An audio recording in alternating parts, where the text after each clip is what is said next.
Hey, it's Dr. Allin here at Evolve Chiropractic in Woodstock. I'm going to go over a core 4, the next level for our core 4 breathing, which is going to be doing the breathing in a table position. So whenever we're in a table position, we want to make sure that we're very stacked and that shoulders are going to be on top of our wrists, and then our knees are going to be directly underneath our hips. And once you're in that position, you're going to do just a couple like cat, camel type positions here, and you're going to find the end ranges. And once you found our end ranges, then you're going to lock that into our neutral position.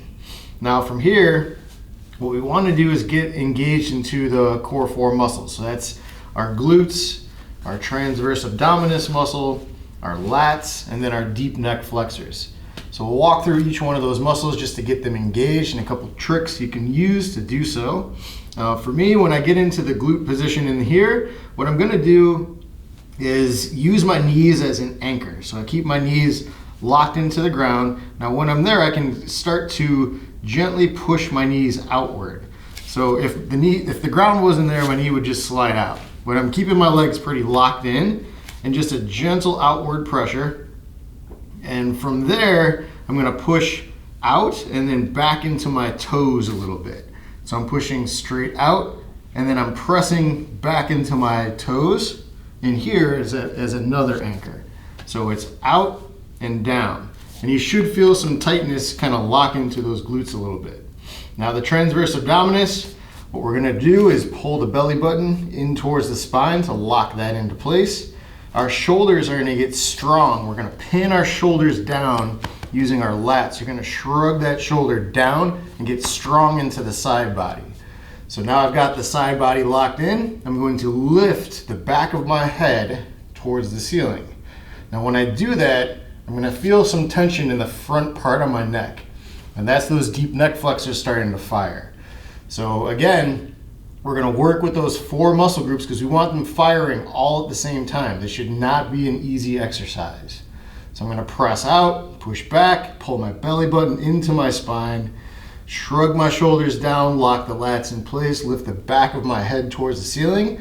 And from there, we're going to breathe 360 degrees into the abdominal and rib cage area.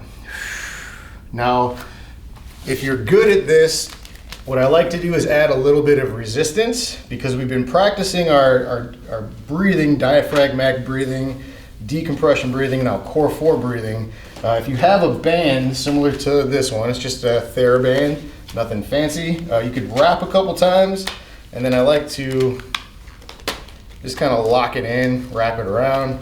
And once it's there, you can put it in a couple different positions. You could go kind of right down by the belly button, and if you're doing that, that's really focusing on putting pressure into the abdominal wall here, and you can use this band as a bit of a resistance. So it's increasing the pressure that you have to push out with your abdominal wall. So you're going to build a little bit of strength and endurance while doing that. You can bring it up about midway if you're really trying to focus into breathing into the back region of the body. So that's kind of our stage 3 breathing. So first you start with the front wall, then side wall, then back wall.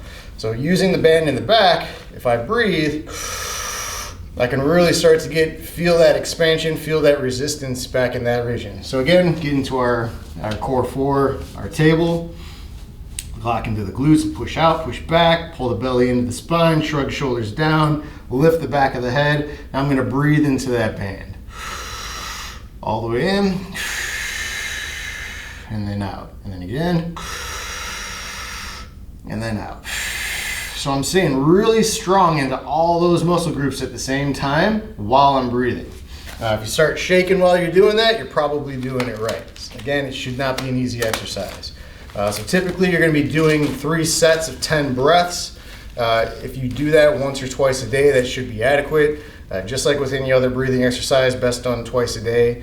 So have fun with this one. It's a little bit intense. Once you get into it, you might start sweating a little bit, but it will get easier as you go. If you have any questions, reach me here at the office. Be safe, have fun, get at it, and I'll see you soon.